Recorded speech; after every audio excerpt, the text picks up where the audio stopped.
This baby bird just killed its own sibling and no one stopped it.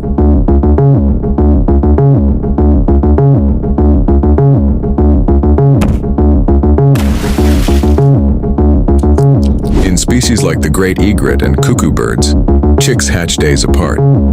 The older one grows faster and then brutally shoves the others out of the nest.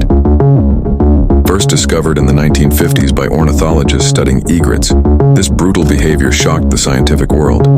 Chicks hatch days apart, giving the firstborn a deadly head start.